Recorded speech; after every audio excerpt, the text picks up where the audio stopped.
Tú naces y el gobierno automáticamente te asigna un número de identificación fiscal, que es el número de seguro social famoso, que lo necesitas para todo. Tus papás usan ese número para hacer una deducción ciega cuando tengo un hijo americano, para poder bajar mis impuestos. O sea, ya te tiene identificado el IRS, que es el equivalente al SAT, en términos fiscales. Ya desde que naciste, el primer año, ya estás de alguna forma impactando. No hay ni siquiera ese cambio de mentalidad de, ya cumplí 18, tengo que sacar mi RFC y registrarme ante el SAT. ¿Qué es lo que hace eso? Que la gente se culturice a ser fiscalmente responsable. Si haces tu declaración de impuestos, el gobierno literal te da $4,000 al año por cada hijo que tienes. Pero esa señora o ese señor tiene que estar declarando sus impuestos para hacerse objeto de que el gobierno americano te dé una retribución por cada hijo. Te va invitando la economía o el sistema fiscal a que te formalices.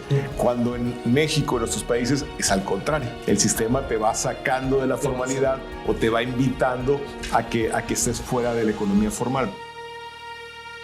Bienvenidos a Dimes y Billetes, un podcast de finanzas para nosotros los otros. Yo soy Maurice Dieck y juntos aprenderemos de dinero, inversiones y economía. Todo sencillito, con peras y manzanas. Prepárate, que este es el primer día de tu nueva vida financiera. 3, 2, 1.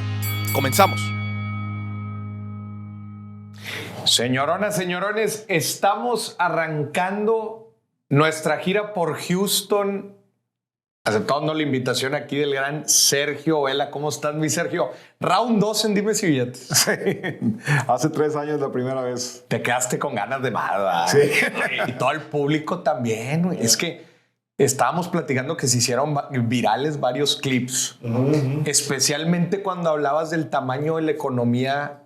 Oye, deja tu americana, tejana, en comparación con la mexicana. A ver, repítenos esos datos. Exactamente. Fíjate, Maurice, lo platicamos aquella vez, que la economía americana es 20 veces más grande que la mexicana. Completa la americana. Pero exclusivamente Texas es 50% más grande que México. O sea, Texas, comparado con México, Texas es 50% más grande. Pero solamente 2 ciudades, Houston y Dallas, son del tamaño de la economía de todo México. De ese tamaño es el potencial para hacer negocios, y de eso vamos a hablar ahorita, de qué cosas se hacen en Texas o en Estados Unidos diferentes en México, y bueno, que pudiéramos aprovechar esto que vamos a platicar ahorita para que las cosas funcionen mejor en México y podamos hacer negocios más eficientes, o la gente que quiera venir a hacer negocio en Texas, pues que se siente invitada para hacerlo, ¿no? Claro. Oye, justo le llaman el Triángulo Dorado.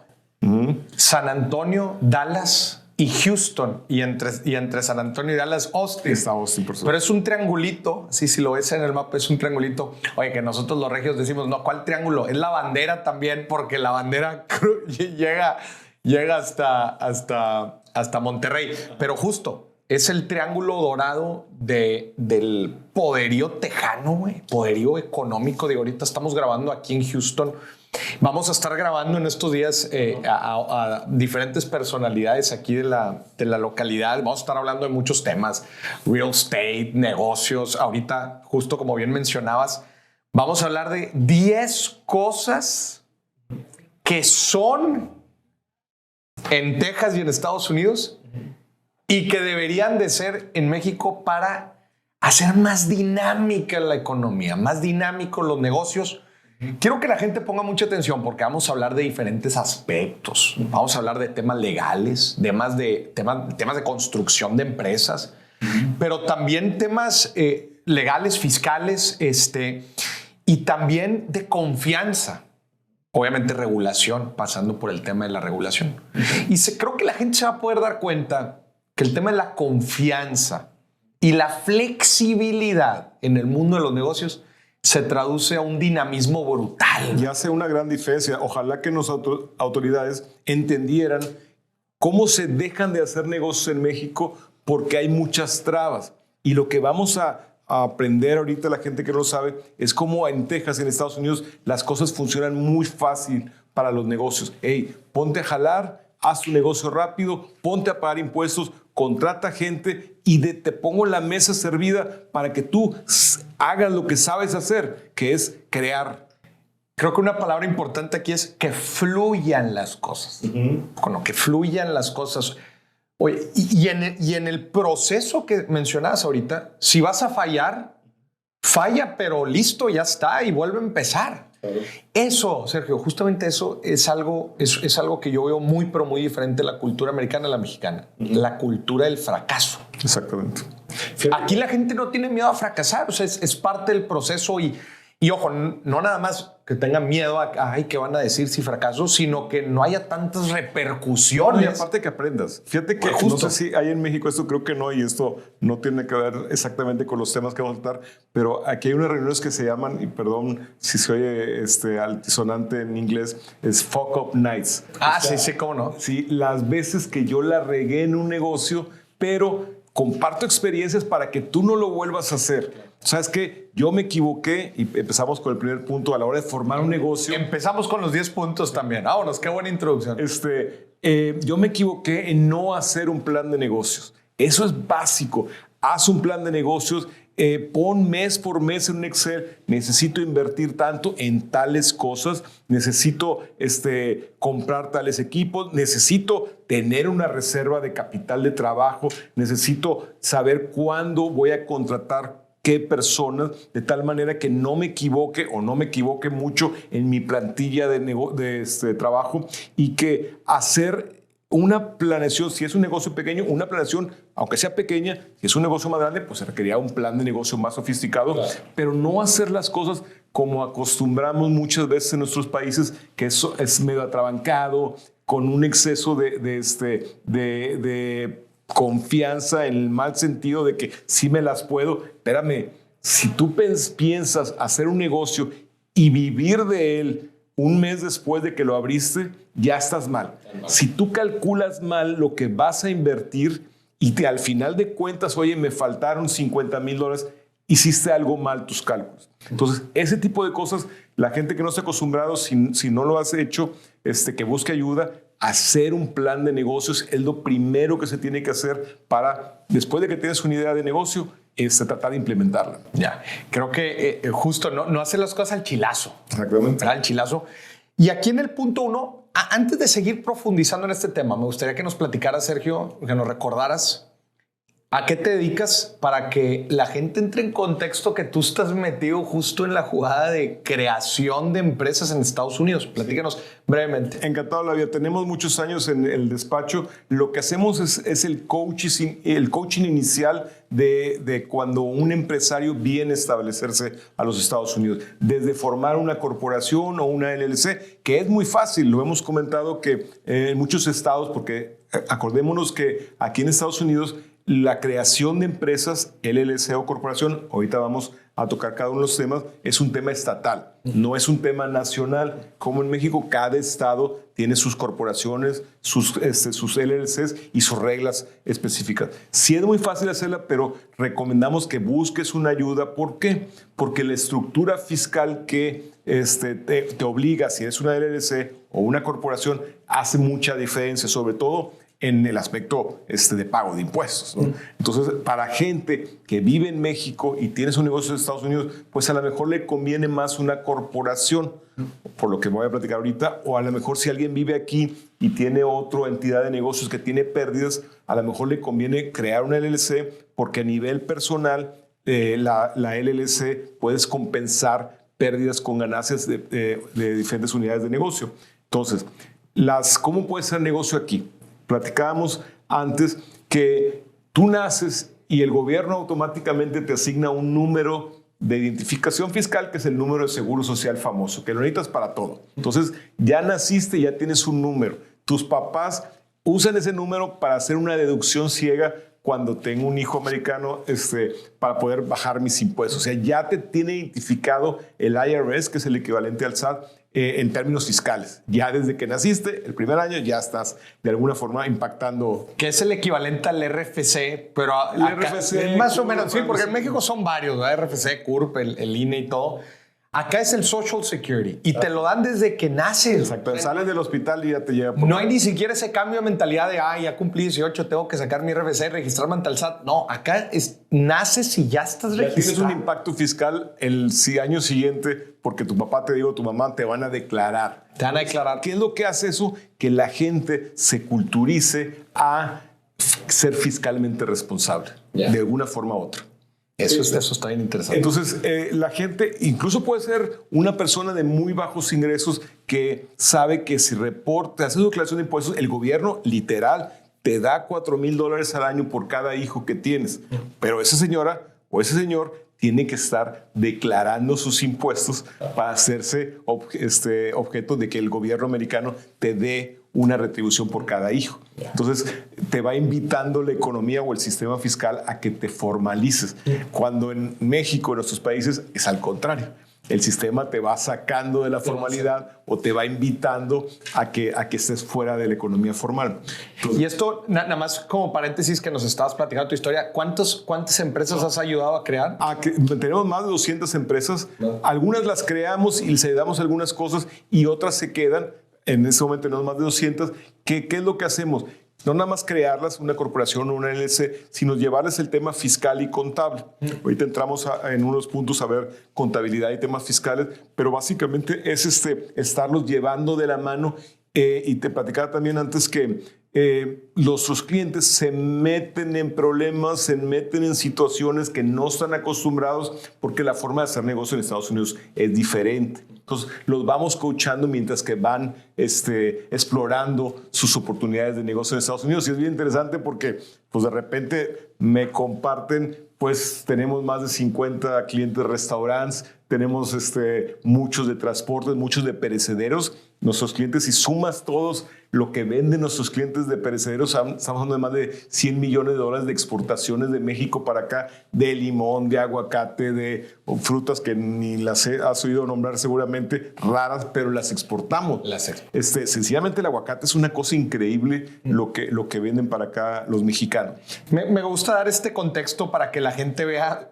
O sea, Sergio está metido en todo el proceso de creación y mantenimiento de empresas. Entonces es una persona que conoce muy bien las trabas, pero también las facilidades cuando los comparas con cómo se hacen justo estos procesos en otros países para sacar mejores prácticas. Y eso me parece fabuloso y justamente por eso son estos 10 puntos.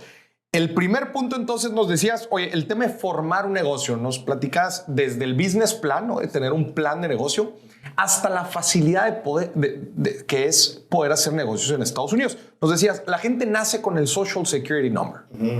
Y eso mismo le da acceso a lo que en nuestro país viene siendo una persona física. O sea, tú con tus números de alta, ya lo usas para hacer tú te pones a vender ahorita con tu Social Security Number y ya. O sea, lo vas a reportar el año siguiente, pero no tienes que darte de alta. Ya existes. Ya existes fiscalmente. Exactamente. Que está la persona física que no existe esa figura aquí, ¿verdad? Es nada más tú vendiendo con tu seguridad social y al final haces tu reporte. Pero después viene también la LLC, Limited Liability la corporación, Company, que son personas morales básicamente, y se crean. Es algo diferente a ti y a mí. Y puede ser una LLC o corporación, puede ser de un solo socio, no necesitas más socios, o puede ser de varios socios, ¿no? Ahora, vamos a hablar rápidamente porque te decía que son temas que nos pueden llevar programas y programas. Una LLC de una forma nativa es ahorita te voy a decir por qué forma nativa, es algo que se llama pass-through entity. LLC no paga impuestos, tienes ventas, costo de ventas, tus gastos, tienes utilidad, pero sobre esa utilidad no paga impuestos la LLC, los paga el socio o los socios. Entonces la LLC técnicamente le da una forma al socio o a los socios para que el socio o los socios en forma personal paguen sus impuestos sobre las utilidades de la LLC, pero también te da la flexibilidad. Y te comentaba que si tú tienes una LLC que está ganando dinero y otra que está perdiendo porque a lo mejor está de una forma preoperativa teniendo pérdidas, tú compensas a nivel personal tus ganancias de la LLCA con tus pérdidas de la LLCB y a lo mejor pagas menos impuestos. ¿Okay? Vas consolidando, ¿no? Que también uno de los puntos importantes dentro de la LLC es que, para los que no sepan, es Limited Liability Company, ¿no? Que es una compañía de responsabilidades limitadas, pues nace para contraponerse a la, entre comillas, persona física, que en la persona física pues sí se pueden ir contra tus bienes. Has expuesto tus activos personales. Tus activos personales están expuestos a cualquier problema, adeudo, etcétera, que pueda haber dentro del negocio. Que por eso también se llama empresa de responsabilidades limitadas, porque estás poniendo tú, te estás separando de tus bienes personales y sabes que cualquier problema se va a quedar al nivel empresa. Se contiene a nivel de la compañía LLC. Y la corporación también ofrece esa protección. Se llama corporate bail. O sea, es como una barrera donde no pasa a tus asuntos personales, a menos de que seas aval de tu LLC o de tu corporación, que eso muchos bancos te lo piden. Te lo piden. Pero eso es otro tema. Que tú le brincas, o sea, que sí, pues te pones de aval. Tú le brincas. Además, eres aval tú en forma personal. Pero bueno, eso es algo que... Ahora, decíamos que la LLC es un pass-through porque no paga impuestos. La corporación sí paga impuestos, exactamente igual que una SA en México o muy parecido, pero ahí las tasas de tributación son diferentes. En la LLC no te puedo hablar porque no paga impuestos, paga la persona física, y ahorita vemos ese tema de la tributación, pero la corporación paga un flat rate de 21%. No importa si ganas $100,000 o ganas $50 millones, siempre vas a pagar un 21%. Ese lo puso Trump. Para facilitar pues el florecimiento de las empresas. Hey, tú como empresa dale vuelta, tú págale a otra empresa que a su vez, si subsecuentemente le paga a otra y a otra y otra, y el dinero se mueve más rápido. Fluye el dinero, pero está, no lo saques, ¿verdad? O sea, que ese es el famoso debate que justo platicábamos, de decir, oye, impuestos bajos que hagan que las empresas se vuelvan más dinámicas, pero van a poder retirar el dinero, o impuestos altos y que se reinvierta la mayor cantidad de este dinero, ¿no? Que es un debate pues muy grande también con el objetivo de volver más dinámica la economía. Sí, y que bueno, que se cree riqueza también, porque eso es muy importante. El resumen de esos 10 puntos es que entendamos que aquí en Estados Unidos, sobre todo en Texas, que es el que más dominamos en nuestro despacho, que platicábamos que también tenemos compañías en Florida, en Illinois, Nueva York, Nevada, Nuevo México y California, creo que en Massachusetts también, es que hay una gran facilidad para hacer negocio en Estados Unidos. Y eso es lo que quiero que sea el mensaje final de estos 10 puntos, y que tratáramos de empujar en México o en nuestros países, que las cosas pues no exactamente que se copiaran o se hicieran como aquí, pero que tuvieran la gente que toma decisiones en los gobiernos es una mentalidad más pro-empresario, de que hey, ponte a jalar y ponte a hacer dinero y yo como gobierno no te estorbo. Ya.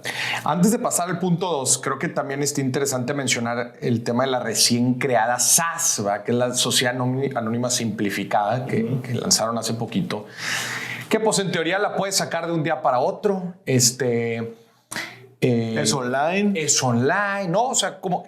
es un pasito. Se tributa conforme a flujo, ya no tanto facturación. Ya no tanto facturación, y son igual por brackets o por niveles impositivos, ¿no? de la tasa. ¿Qué opinas? O sea, es un paso adelante, y obviamente es un avance.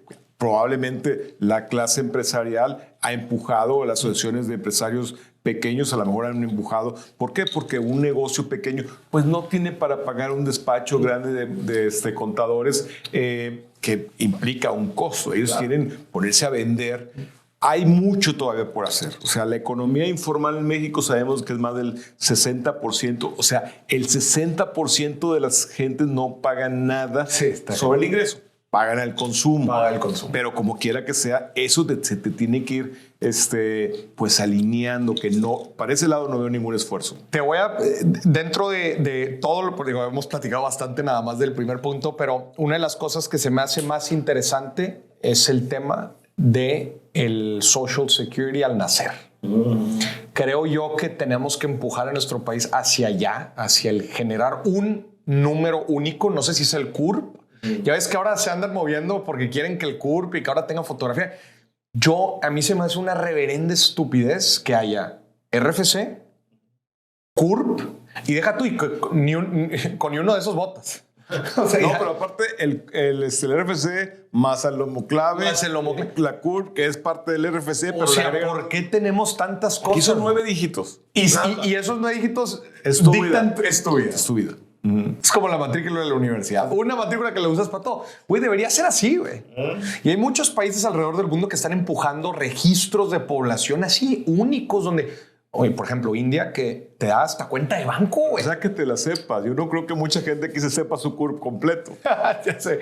Pero, güey, imagínate que tu Social Security incluyera una cuenta de banco, güey. De que ya, ahí está. Ya eres formal, güey. O sea, ya prácticamente todos los ingresos del chat.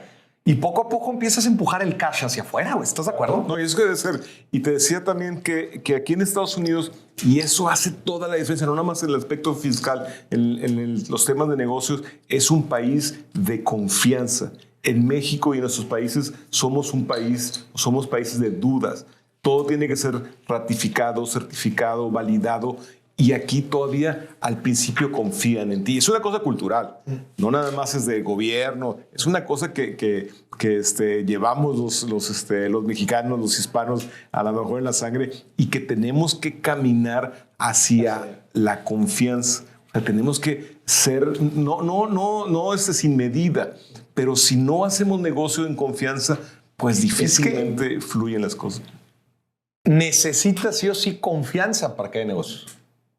¿Te imaginas tú asociándote con alguien, verdad? O comprándole a alguien o vendiéndole a alguien. Oye, sin confianza de por medio, o sea, definitivamente. Ahora, también en confianza de las autoridades. Y ahorita vamos También, a ver el tema, a las instituciones, de los contratos y de las cortes, ¿no? Vámonos al punto 2. Es el de darte de alta ante las autoridades. Ya hablamos que si eres una persona física, es tu Social Security. Como Ya estás del otro lado. Con el tema de las LLC o corporaciones, es muy fácil. En muchos estados es online, y también obtener el número de identificación fiscal, que en inglés se llama Employer's Identification Number, es EIN más conocido, que lo das de alta en línea. O sea, aquí lo obtienes, y en México sabemos que son quizás no se costan a lo mejor meses para que te vean la cita del SAT, y luego que te vean la retina, que lleven los comprobantes de domicilio y que vean una bola de cosas, cuando debería ser muy sencillo. Hey, quiero pagar impuestos, quiero hacerlo mañana. ¿Por qué no me da chance de hacerlo en línea? Te platicaba de alguna tarjeta de crédito en México que para identificarte pedían un video, que ponías tu INE, decías quién eres, y pues la compañía de tarjetas te reconocía, y bueno, pues confía que eres tú y que estás tu INE. Incluso ese sí es un avance en México, que vas y la huella digital se conecta al INE en el banco para cobrar un cheque. Entonces, sí hay formas de hacerlo en el tema de gobierno y de darte de alta, que pudieran ser muy sencillo, porque la tecnología ya está. Claro, eso es importante. Creo yo que la tecnología ha tenido un boom y un desarrollo impactante en estas últimas décadas, que las herramientas ahí están. Lo que se vuelve un poco complicado es migrar todo un aparato gubernamental y burocrático y los procesos que requiere, ¿no? Y entonces la migración empieza a ser un poco lenta, pero las herramientas para volverlo todo eficiente, rápido, inmediato. Hay un país en Europa del Este, no sé si es Estonia o Lituania, uno de esos países que tienen un gobierno 100% digital. Así deberíamos de llegar, ¿no? Así, ese es uno de las direcciones, ¿no? Pero bueno, entonces, el punto número 2, la facilidad con darte alta Fiscalmente ante las autoridades. fiscalmente. Salvo algunos giros de negocio, no sé, por así decirte, los estilistas necesitan una licencia especial. Claro. Un restaurante, pues una licencia para la gente que prepara la comida, una licencia especial, que son muy rápidas de obtener, pero a fin de cuentas te pones a jalar muy rápido. Esa es la gran diferencia, que en México hay muchos obstáculos para y si otra vez los gobernantes supieran que si sigo con esa actitud de obstaculizar a los negocios y hacérselo más difícil, o si liberalizo los trámites, la economía funcionaría mucho mejor para todos. Si pudiéramos cuantificar esos cambios y convencerlos, pues yo estaríamos de otro lado. Ya. Oye, no veo aquí en la lista el tema de los despidos de la gente. Ok. Platícanos rápidamente las diferencias, porque creo que esto es una parte importante. Creo que lo comentábamos, que haz de cuenta que aquí, sobre todo en Texas, la ley laboral, la ley de propiedad, de bienes raíces, haz de cuenta que lo escribieron los empresarios. Los empresarios. Los banqueros. Todo favorece a los empresarios. Incluso, como tú dices ahorita, para despedir a alguien. Yo puedo despedir a alguien, salvo algunas cosas muy específicas como algún tipo de acoso, que haya alguna responsabilidad de otro tipo. Puedes despedir. ¿Por qué? Porque no te necesito, compadre. O sea, realmente no necesito sus servicios o no me gusta cómo trabajas y no tengo mayor responsabilidad. No tengo, como en México, que pagarte 3 meses de sueldo más 20 días por año, que sabemos que si tengo un empleado de 10 o 15 años se me crea una contingencia laboral muy grande que puede poner en riesgo a una compañía pequeña. O sea, pero no puedes pagarle a un empleado pues un par de años de trabajo para despedirlo. Entonces, piensas mucho en contratar a alguien y piensas mucho en despedirlo. Aquí, contratas a alguien, lo das de alta y lo puedes despedir la semana que entra sin ningún riesgo. Sí, sin ningún riesgo laboral. Es que luego la gente va a decir, oye, pero es que espérate, o sea, ¿cómo dejan a la gente así desamparada como si nada? Es que no estás viendo el panorama completo. El hecho de no generar esos pasivos laborales tan grandes también genera que la gente quiera contratar más y más rápido y sin pensarlo tanto. No los dejes desamparados porque, al menos aquí en Texas, hay una pequeña cuota, pero muy pequeña cuota, donde el empleado y el patrón pagan un seguro de desempleo. Okay. Entonces, yo te despido, pero tú mañana vas al Texas Workforce y te dan tu cheque de tu sueldo al menos por 6 meses. 6 meses. Te lo van pagando. Salvo que no haya sido el despido, hay una cosa así de negligencia y que a lo mejor te puedes calificar. Pero normalmente si es en buenos términos o más o menos buenos términos con el patrón, te despido, tú vas al Texas Workforce, te empiezan a pagar y tal. O sea, no hay algo catastrófico para tu familia, ¿no? Que desgraciadamente... Luego el poner las barreras tan altas, como siento yo que sucede en nuestro país, ¿qué sucede? Pues la gente no tiene registrada. Exactamente. O pagas una parte por nómina y otra parte por fuera para evitar ese tipo de cosas. Informalidad al momento de contratar, desgraciadamente. Exactamente. Entonces, el tema del seguro social aquí en Estados Unidos, lo que pagas de seguro social es muy diferente que lo que pagas en México. Aquí la mayor parte de esa contribución o esa retención que te hacemos como empleado se va a tu fondo de retiros. Todavía aquí funciona con es un retiro de lo que tú contribuiste y los que van entrando pagan los que van saliendo. En México se cambió después de la ley del 97. Aquí es de distribución definida, allá en México ya pasó a contribución definida. Individual, sí, y aparte individual. Aquí puede ser las dos cosas, pero lo que tú contribuyes obligatoriamente va para el fondo del seguro social. Entonces, tus gastos médicos tú te tienes que encargar en forma personal. Que ese también aquí en Estados Unidos se ha hecho un tema, ¿no? Que es carísimo, pero también con el llamado Obamacare, pues hicieron una serie de cambios. ¿Para qué? Para que si tengas una enfermedad preexistente, te lo deba cubrir el seguro. Ya. Entonces, y casi, bueno, en un momento dado, ahorita ya lo flexibilizaron, pero era casi obligatorio que compraras tu seguro. Yeah. Y si no, el gobierno te hacía un cargo en tu declaración de impuestos para para contribuir. Pero el gobierno directamente no te da seguros médicos, que tampoco es malo. ¿Por qué? Porque si bien es más caro aquí, pero te hace responsable a ti individualmente de tus gastos médicos, ¿no? Entonces tienes que pagar un seguro o de alguna forma prever ese tipo de cosas. Que este es el punto 3, que esa es una diferencia importante con México. O sea, en México las aportaciones del Seguro Social va al tema médico, al tema de retiro con las Afores y el número 3 va hacia el Infonavit. Aquí en Estados Unidos, entonces, solamente las aportaciones para el retiro. Exactamente. Una pequeña, algún tipo de seguro, pero es cuando ya estés viejito, o los bebés, Medicare y Medicaid, pero es para el grueso de la población, el seguro de médico no está cubierto. Que tú dices, esto tiene un beneficio porque la gente se hace cargo de sí mismos. Exactamente. Pero desarrollame un poquito más separado. Se hace responsable, o sea, sabes que sí, fíjate, otra diferencia bien que hay que resaltar. Tú vas al hospital, aunque sea privado, y te tienen que atender. Yeah. Sí o sí. Se tienen que atender. Entonces, si tú no lo pagas, te lo empiezan a cobrar a ti, se lo manda al gobierno americano. Entonces hay un tema ahí. Pero a fin de cuentas la gente tiene que encargarse de sus gastos médicos con un seguro de gastos médicos mayores. Pero en México nos confiamos a que el Seguro Social o el INSABI o el Seguro Popular que existía, lo que sea, nos iba a cubrir. Pero es un servicio malo. A tú y yo no quisiéramos nunca estar siendo atendidos en un hospital, al menos en México, porque pues es muy triste, ¿no?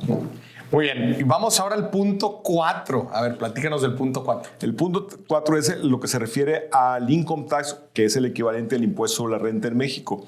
Te platicaba que las personas físicas tienen un tax bracket que le llaman. O sea, de tanto a tanto vas a pagar 10%, de tanto a tanto 12%. Pero esos niveles, que también en México existen, son mucho más grandes los gaps. Por ejemplo, para Estados Unidos vendrías pagando hasta $44,000 al año, 12%, cuando en ese nivel de ingresos en México, que ganamos menos en México, ya estaríamos pagando el 30%. Entonces, mucha gente paga menos en cuanto a la tasa de impuestos con referencia a México, cuando debe ser al revés, porque en México la gente gana menos, entonces debería de pagar menos impuestos. Aunque no crees que va también relacionado a los costos de vida, o sea... Oye, pero no tanto, porque platicamos en la comida que a veces Houston es más caro, Monterrey, San Pedro es más caro que Houston. O sea, una casa en San Pedro te cuesta más caro que una casa en Houston, cuando aquí la gente gana 5 u 8 veces más. Claro. Entonces hay que cuidar también esos temas. Se crean ciertas... desbalances, ¿verdad? No, pero increíble, ¿no? Un poquito. Y también lo platicamos, el hecho de que un recién egresado de la universidad gane tanto y que le pudiera dar para comprar en casa, en México es increíble el salto que tienes que dar para comprar tu casa. Aquí tu primera casa, el gobierno te da para el enganche. Básicamente no pagas nada de enganche porque el gobierno te da para tu primera casa que compras. De tu primera casa, el gobierno te da para el enganche. ¿Qué es? ¿Que el 10, 20%? No tanto. Pero hay un first time buyer que te da no sé, 3 o 4, 5%, pero realmente nada más desembolsa los gastos de cierre, digamos, el notario, la casa de títulos, etc. Entonces, es un incentivo. No hay Infonavit, pero los ingresos son mayores que te permiten, con ese pequeño impulso del gobierno, hacerte de tu primera casa. Poderte hacer de tu primera casa. Y bueno, pues ya también si le sumas ahí el tema del nivel de los intereses y eso, pues también vuelven un poco más accesible el poder comprar una casa. Claro. Punto 5. El IVA y el sales tax. Aquí en el IVA en México es, como sabemos, el impuesto al valor agregado. Es un impuesto que se creó para sustituir el que se llamaba impuesto sobre ingresos mercantiles. A lo mejor no te tocó. Bueno, ese impuesto sobre ingresos mercantiles era del 4%, pero en cascada. O sea, el productor cobraba 4% y luego el segundo se lo vendía al distribuidor mayorista y podía hacer que llegara más de, no sé, 20%, lo que sea, porque eran varias veces que se cobraba el 4%. Se creó el impuesto al valor agregado que el primer productor o el primer comercializador se lo vende el segundo, le cobra el 15% del IVA, pero el que lo compra paga ese IVA que lo acredita cuando lo está vendiendo y así sucesivamente, de tal manera que el costo total es el 16%, salvo las fronteras y salvo la comida, que paga el usuario final. Aquí es el 8.25 que paga el usuario final, pero te evitas toda esa cadena de IVAs que se acreditan.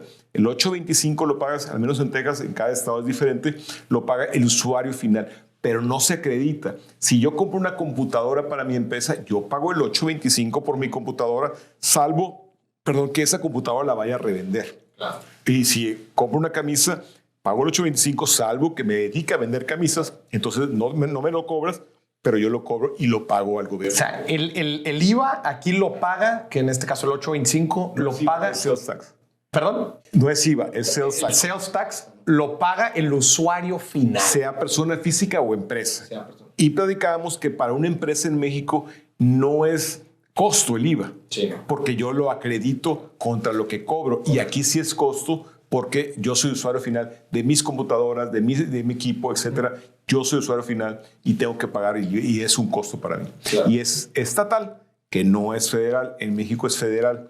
Y te platicaba también que aquí en Texas sobre todo son muy estrictos en el cumplimiento de este impuesto. Tú cierras un mes calendario y el mes siguiente, si estás por mes y estás por trimestres, 20 días del siguiente trimestre, tienes que pagar forzosamente el sales tax que cobraste y enterarlo al gobierno de Texas. Si no, a los poquitos días te congelan la cuenta. Te congelan la cuenta, güey. Tal cual. A los 20 días la tienes que volver al estado de Texas. Exactamente. Porque si no es dinero tuyo. Sí, no es dinero tuyo. Exactamente. Entonces sí son muy, muy celosos por eso. Y no hay de que, oye, se me olvidó presentar. No, hijito de mi vida. Yo agarro tu promedio de tus últimos meses y lo saco. Y el día 20 y tantos del mes siguiente, te congelo esa cantidad. No me digas que el mes pasado no vendiste. A todos los meses, normalmente, vende una compañía. Entonces, todos los meses debe de pagar el sales tax. Las compañías que sean vendedoras a usuarios finales. Hay compañías que tenemos, muchas de ellas, que no venden usuario final y nunca tienen que ver nada con sales tax, más que cuando compran, pero eso es costo directo, no lo crédito. Oye, y platicamos también de las diferencias en los precios de las cosas al momento de que los negocios muestran los precios. Exactamente. En México, el IVA y el precio publicado ya lo incluye. Exactamente. Entonces, la gente al final de cuentas ve el monto y tú sabes que si tienes ese dinero, vas a llegar a la caja, vas a pagar y se fregó. Acá no. Acá sí. Yo aprendí esto a la mala cuando estaba niño, ¿verdad? Que veí que algo costaba $19.99. Yo llego con un billete de $20 y listo, vamos a comprar. Pues no, hay que sumárselo. Y esto también tiene un cierto juego psicológico que pues ves que el precio es menor y ya, bueno, pues ya estás ahí ya estás en la caja, te va a tocar pagar más, pero bueno, ya tu mente aceptó el precio más bajo. Pero fíjate que eso no tiene muchos años en México. Antes era así, como aquí. Antes era el precio masiva. Masiva. Y ahora en los medios, probablemente por ley, no lo dudo, es obligatorio incluir en ese precio publicado el IVA, ¿no? El IVA. Pero hay una diferencia abismal en el manejo del IVA, porque tú sabes que en México no nada más el 16 y el federal y se acredita, etcétera, sino que tienes que pagarlo,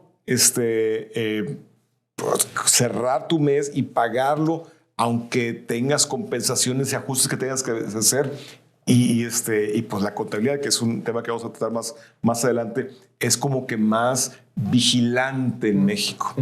Aquí, y el hecho pues, de las compensaciones lo vuelve un poco más complejo. Sí, por eso te digo, por supuesto.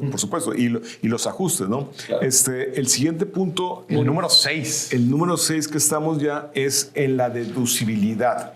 En México, y te comentaba la anécdota que yo voy a un restaurante en México y para mí, si lo pago con mi tarjeta de crédito, débito de mi compañía americana, nada más firmo y tomo una foto a la nota del restaurante y ya para mí es deducible.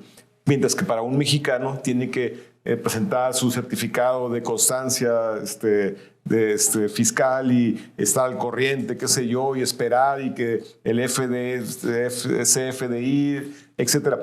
Tarda más tiempo. No vas a un restaurante, sino vas a Home Depot y la máquina no te acepta la clave, qué sé yo. O sea, complica la operación de la... Aquí nada más, no nada más en un restaurante también, vas a comprar algo, le tomas foto, la subes a la nube y ya es tu comprobante. Si te llega a llegar una auditoría, pues el IRS dice, pues sí se lo pagó un negocio formal y bueno, ya veré que ese negocio formal pues lo haya reportado. Pero la deducibilidad es mucho más amable, digamos, y en México es muy complicada. Si nos ha llegado auditorías del IRS, llegan a verte los números, a ver, lo que tú me declaraste, enséñame tu estado de cuenta, a ver, me pasaste gastos de HIV, eso no es deducible. Pero no llegan como en México, que es una cosa como si fueras ya un delincuente y evasor fiscal, que quisieras embolsarte el dinero que no es tuyo del gobierno. O sea, aquí realmente el impuesto que deberías de pagar de utilidades es algo que tú vas a contribuir al gobierno de Estados Unidos como parte de los servicios que el gobierno te presta. En México, haz de cuenta que le estás robando al gobierno. mexicano. Sí, justo, pues tiene que ver también este tema de la percepción, ¿no? De la confianza. De la confianza. O sea, al final de cuentas, allá como que estás sintiendo que te están persiguiendo. Mientras acá te dicen, pues tú juega, nada más que si voy contra ti, agárrate, porque ya si voy contra ti es porque hay algo. No, y mientras que no actúes de mala fe, te doy el beneficio de la duda. Y muchas cosas, digo, hablamos de restaurantes, aquí en Estados Unidos son deducibles al 50%, y si es gasto de viaje, pero más de 50 millas de donde vives tú, son deducibles al 100%. En México, pues el 8.5%. Y cuando un restaurante, la mayoría de las veces, es un negocio formal. Entonces, yo le estoy pagando un negocio formal, pues quisiera que fuera deducible, porque no es un dinero que estoy desviando para otro. Es algo, y yo me acuerdo cuando vi en México que todavía había más de deducibilidad en los gastos de comida, y atrás de la nota le escribías tú con quién comías y qué asunto tratabas. Entonces, mientras que era una comida de negocios y pagándole un negocio formal, ¿cuál es el problema para que sea deducible? Pero así son las cosas en México, y pues ni modo. Muy bien, ese es el punto 6, el tema de la deducibilidad. 7, contabilidad. La contabilidad aquí, ya muchos de los negocios lo hacen en la nube. Te comentaba que hay softwares, QuickBooks, Xero y muchos otros, donde el banco se conecta a tu software de contabilidad y extrae los movimientos. En inglés se llama feeds o bank feeds. Entonces, es muy fácil para tu contador o tu bookkeeping que clasifique tus transacciones. Y se crean rutinas. Por ejemplo, cada vez que vea United Airlines, pues ya sabemos que es un gasto de viaje, está clasificado. Cada vez que vea Office Depot, pues un gasto de oficina, etcétera, ¿no? Cada vez que vea tu procesador de nómina, es un gasto de nómina. Entonces, se va clasificando muy rápido. Y a pesar de que en México tú tienes que cerrar la contabilidad cada mes y reportársela al SAT, y que cuando hay diferencias salpican por ahí, aquí no tiene nada que ver con la IRS, salvo el año siguiente. El año siguiente. O sea, sí puede haber casos, pagos provisionales con respecto a las utilidades que generaste el año pasado, trimestralmente haces pagos, pero no es tan obligatorio, no pasa nada. Lo que va a pasar es que vas a pagar un poco más el año siguiente, pero no se mete el IRS contigo todo el año. Nada más cumple con tus obligaciones y repórtame lo que ganaste el año pasado. Y saber que el SAT en México te está vigilando tu contabilidad, pues no se eleva el nivel de estrés, ¿no? De estrés. Oye, pero vale también como que la pena mencionar, o sea, el sistema digital de timbrado mexicano también es referencia a nivel mundial. O sea, es... ¿Para bien o para mal? No, en el tema de control, al final de cuentas, o sea, creo que todo el desarrollo de la facturación digital, de cierta manera, todo esto se pudiera decir muy compleja, porque lo es. O sea, aquí en Estados Unidos todos saben, si tú firmas esta servilleta ya es prácticamente una factura, que allá se necesita todavía toda la formalidad y que lo mencionamos, hasta el gasto, el tipo de gasto y cómo entra y todo, agrega complejidad. Sin embargo, pues tenemos que decir, es algo muy robusto. Pero ¿cuándo gana más la sociedad o el SAT? ¿Gana más dejándote libre o controlando? Esa es la pregunta. O sea, yo no creo que la respuesta sea fácil, pero yo me inclinaría dejándote libre y que al menos le pagues a empleos formales. Y a final de cuentas hay una cosa que no está escrita, pero que en la práctica funciona. A ver, Mauricio, tú tienes esta casa de este tamaño, tienes este coche de este tamaño, y me reportaste $20,000 de ingresos al año. No, hijito de mi vida, no te alcanza para comprar esa casa y para comprar ese coche. A ver, explícame nada más. No, sin bronca, explícame cómo comprar. Es que mi papá me regaló. A ver, no vamos a ver a tu papá.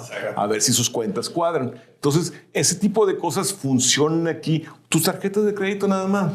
Que tú gastaste tanto y que tiene que ser coherente a lo que tú reportaste de ingresos. Claro. Entonces, eso más allá de que te controle la contabilidad o el timbre, más bien vamos a pero vigilar tus ingresos que corresponden a lo que tú estás reportando. Y pasa una cosa aquí, y también otra vez no vamos a meternos en cosas políticas, más que un poquito.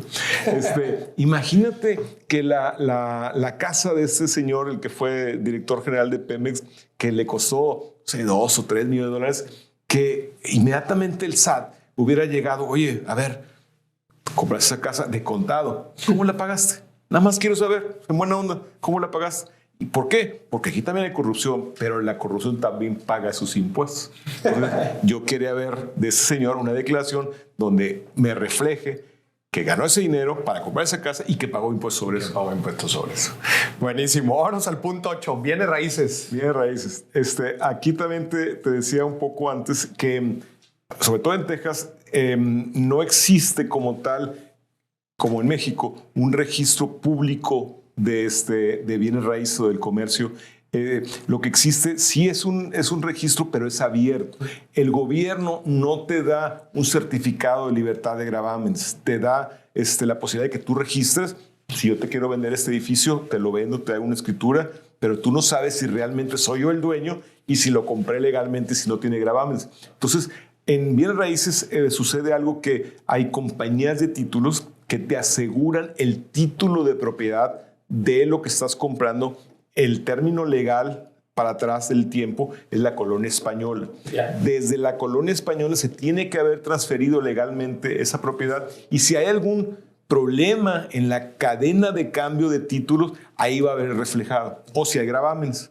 Entonces te da mucha seguridad, pero al mismo tiempo no nada más por el lado de la propiedad en sí y que esté libre de gravámenes, sino también para el financiamiento.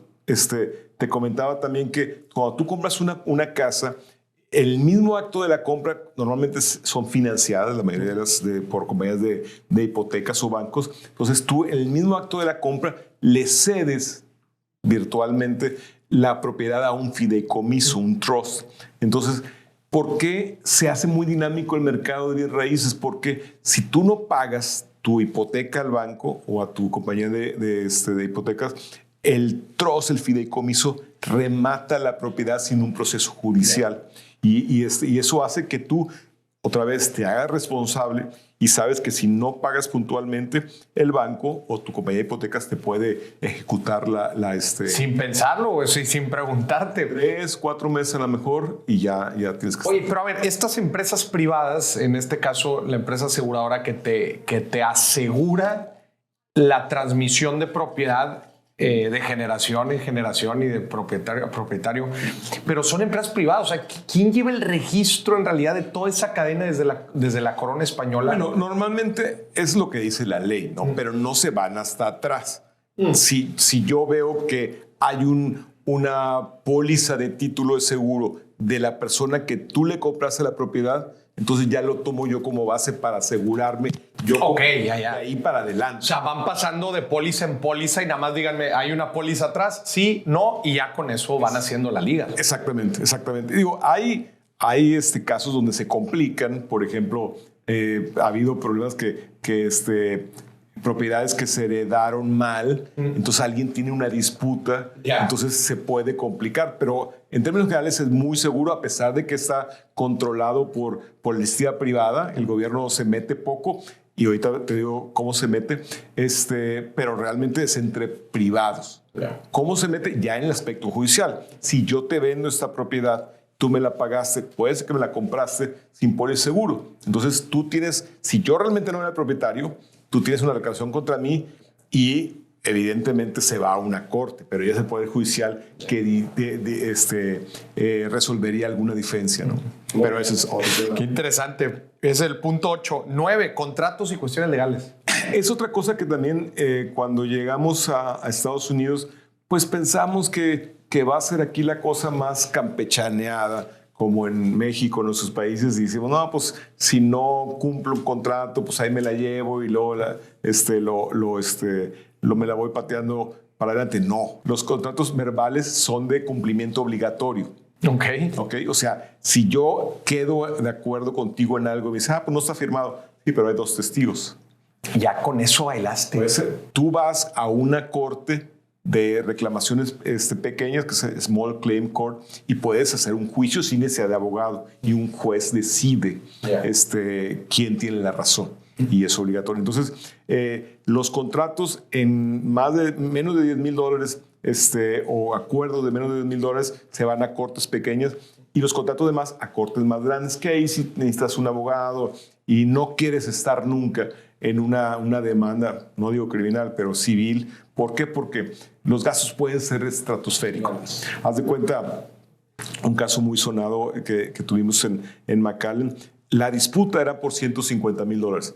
No quisieron arreglarse las partes y a una parte el juicio le costó $200,000, a la otra parte le costó $150,000, cuando lo que estaba en disputa eran 150, o sea, más del doble se gastó en abogados y en gastos de corte. Entonces, siempre hay formas de sacar la vuelta, pero hay que tener mucho cuidado. Te digo, no hay que tomar ni una demanda a la ligera, ni una carta de un abogado.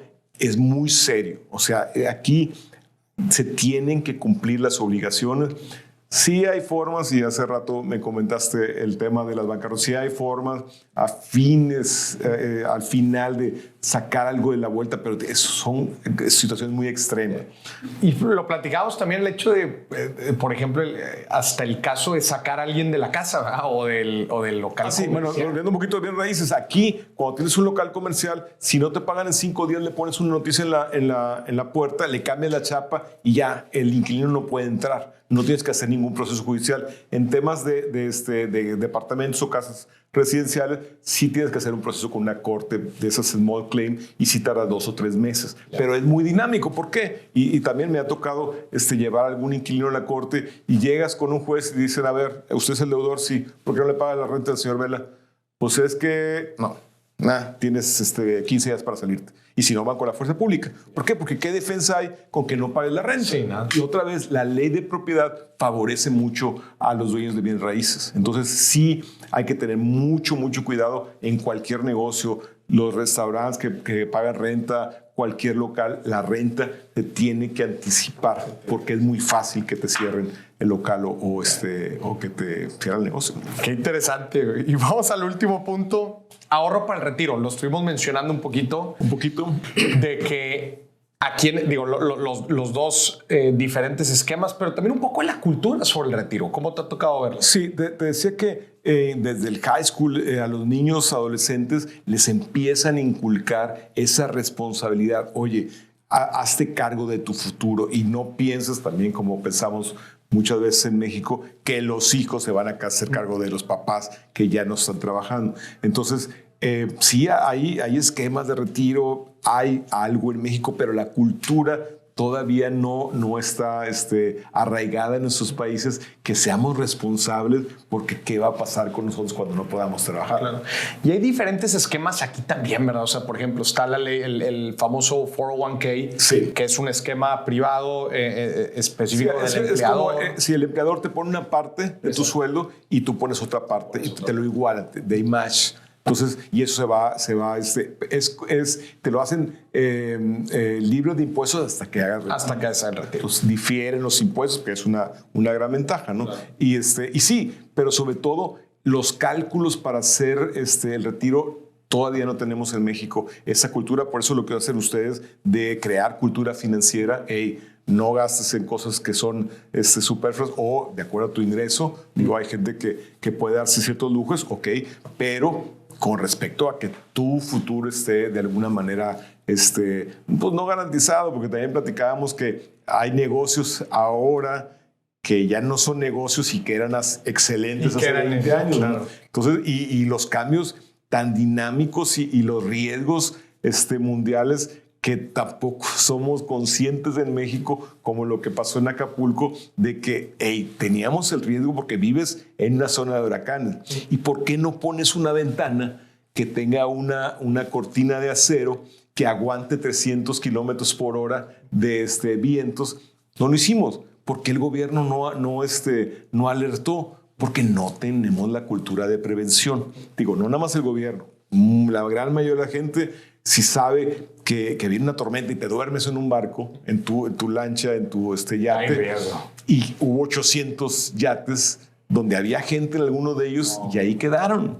Entonces, ¿por qué? Por un poquito de prevención, que eso ahí tenemos que trabajar mucho en México, en nuestros países, para que la gente despierte y diga, oye, si van a reconstruir Acapulco, pues háganlo con ventanas y con cortinas. Va a costar más, Pero, digo, no hay otra forma si no vamos... Ahorita creo que pasaron 26 años entre un huracán y otro. Pero ¿qué tal si pasan dentro de 2 años? Ya reconstruiste tu departamento, tu casa y vuelve a llegar otro, porque nadie sabe.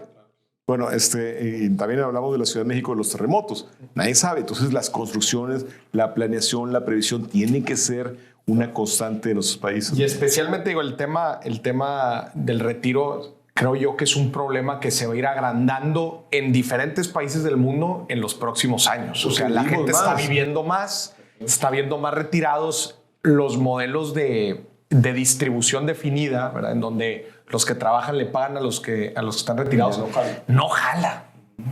Pero esa migración, ¿verdad? Que lo vivimos nosotros en nuestro país en el 97, esa migración no siempre es perfecta y necesita sí cambiar algunas condiciones, pero sobre todo cambiar la cultura, que es lo que estoy diciendo. Sergio, no te voy a dejar ir hasta que ya nos diste 10 puntos de cosas que deberían ser en México y que son en Estados Unidos. Ahora dame una, antes de irte, que debería ser al revés. Cosas que son en México y que deberían de ser en Estados Unidos.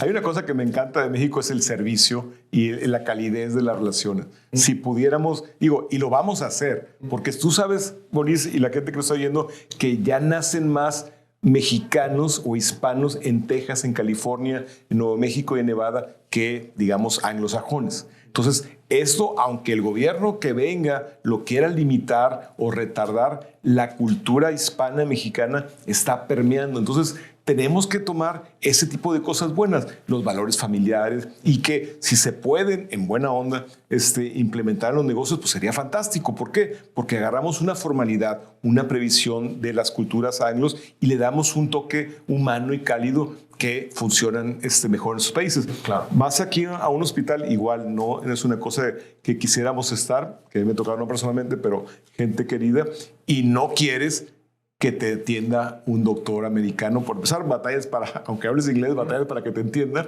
y batallas para que te comprenda. Yeah. Allá en México, el doctor te da la palmadita, a las mujeres les trata de beso y es algo muy agradable. Aquí es muy impersonal. Entonces, es muy frío. Muy demasiado. Y en ese momento, digo, voy a decir algo medio gracioso, cuando estás con una batita de esos azules o blancas, pues es una situación vulnerable en tu vida. Claro. Y sentirte, pues no apapachado, pero con un trato cálido, eso no existe aquí. Yeah. Eso, que mira, qué interesante, güey. Sí, como lo dices, cuando estás ya en el momento, en el lugar, güey. Híjole, así hace toda la diferencia, no solamente para el paciente, sino para los familiares, güey. Qué fuerte. Pero bueno, mi buen Sergio, güey, gracias por esta. No hablamos de otros temas. Hay otros temas que pues ya he hablado de bancarrotas y profundizar en algunos. Será para otra ocasión. Para otra ocasión. Pero por lo pronto avanzamos y sobre todo la gente, no es para que se vengan todo el mundo acá ni vengan a hacer negocios. La gente que le late, la gente que desgraciadamente quiera tener algo de más seguridad en algunas ciudades que esté imposible. Bueno, pues sí, el país está abierto a que vengan a invertir o a vivir. No es para todos. Y si vienen a acatar las reglas y hacer las cosas de la manera que se hacen aquí. Me gusta los pilares. Creo que dentro de todos estos 10 puntos lo mencionamos. O sea, los pilares fundamentales para que haya una economía dinámica es confianza, fluidez. Y cuando digo fluidez es tratar de quitar la mayor cantidad de trabas y barreras. Y desde luego, pues una responsabilidad individual. O sea, creo que también aquí muchos hacen pues lo que... O sea, tú siendo responsable con la confianza necesaria y con una economía fluida, pues las cosas suceden. Ahorita se me acaba de ocurrir, Mauricio, ahorita que decías que pudiéramos tomar de México para acá. Acá los mexicanos trabajamos más, no nada más en términos de horas, y somos más creativos. Acá. ¿Por qué? Mexicano, no sé. Pero la verdad es que aquí una persona que ya se hizo la idea, son las 4:45 y ya está guardando sus cosas. Aquí en México somos más, pues más chambeadores, ¿no? Yeah. Y aparte somos más creativos. Aquí, como están acostumbrados a todo llevarlo by the book, pues les coarta mucho su creatividad a muchos. Hay de todo, yeah. Pero en México pudiéramos aprovechar esas ventajas que tenemos en México. Mira, qué chingón. Oye, fregón, mi buen Sergio, ¿dónde te puede encontrar la gente en caso de que quieran alguna asesoría para poder abrir su empresa en Estados Unidos? ¿Dónde te pueden encontrar? Sí, www.bufete internacional, así como se oye, con una sola F. Con una sola F. Bufete internacional.us, y ahí vienen nuestros teléfonos, contactos, sergioarturovela@gmail, ahí estamos. sergioarturovela@gmail.com, ahí también. Mi Sergio, pues qué gusto tenerte por segunda ocasión. Oye, güey, estuvo bueno Estuvo maratónico. el tirito. No, pues muchísimas gracias por estar aquí en el programa. Gracias por la invitación a Houston y a toda la gente que nos está viendo y escuchando. Esto fue otro episodio de Dimes y Billetes desde Houston, Texas. Hasta la próxima.